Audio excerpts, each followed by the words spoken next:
In this video, we'll take the render into Photoshop and set up the base PSD structure with render passes, masks, effects, and the background separated. Let's jump in. This is the render we did, the test 002. So the first menu we are presented with here is to assign the working RGB. Obviously, you can choose between all kinds of color spaces. So I'll just click OK to that. So this is our render. And here you can see all the layers we discussed earlier, how the PSD manager structures the layers. But this is all the render passes you remember from Studio Max, the render elements. And it's just stacked like this.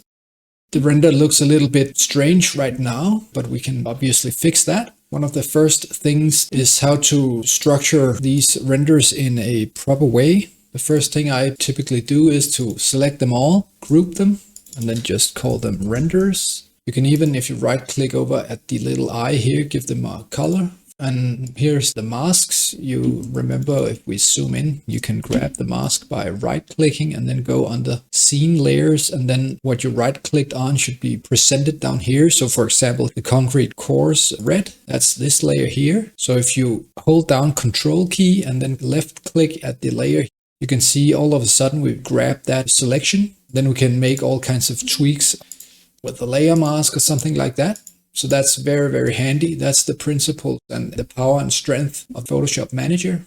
Okay, so the next thing is that if you look up here, you can kind of see it's an RGB 32-bit. And the reason why it's a 32-bit is so that we can have the widest range of tonality and colors in the picture. That is so that we can, if you, for example, go into the renders here and go to the top layer and we go into the adjustment layers here and choose exposure, and then just OK.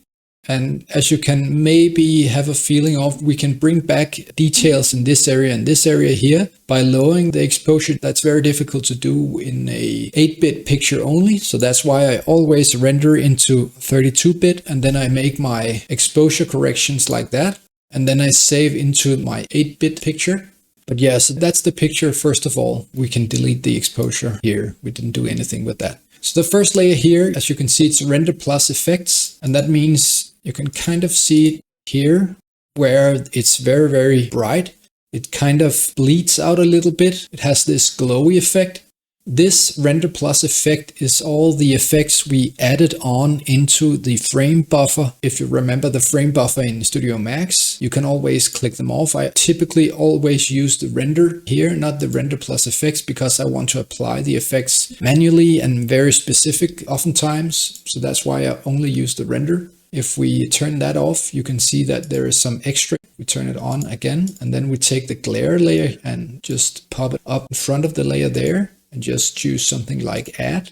You can actually see it's more or less the same effect as we had up here.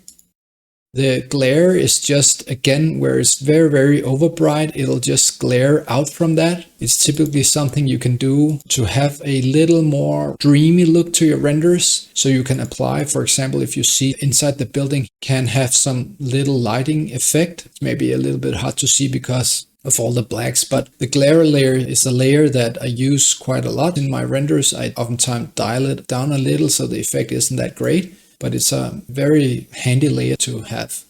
So if we go even further, you could see the denoiser layer here. If we zoom in like that, you can see if I take this layer here, you can see it's very much a worse render quality. So the denoiser, that's also a thing you can turn on and off in the frame buffer when you render, but it is a render element in V-Ray, so that's nice to have.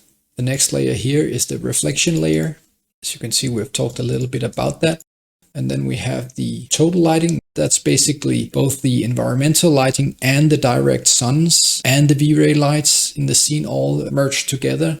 Then we have the shadows. As you see, if we click through the original render there, you can kind of see all the places in the render where it is in shadow, where the direct light does not hit. For example, this area here, try to focus there.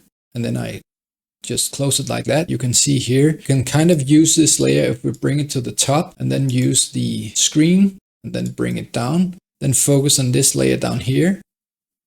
For example, here you can kind of see we are bringing light into the shadow a little bit.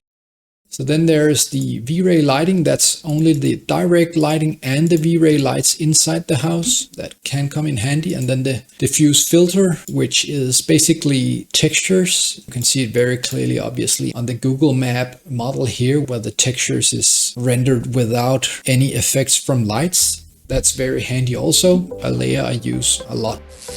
If you found this video useful, the full course is available at catman.dk. How architects sell projects today.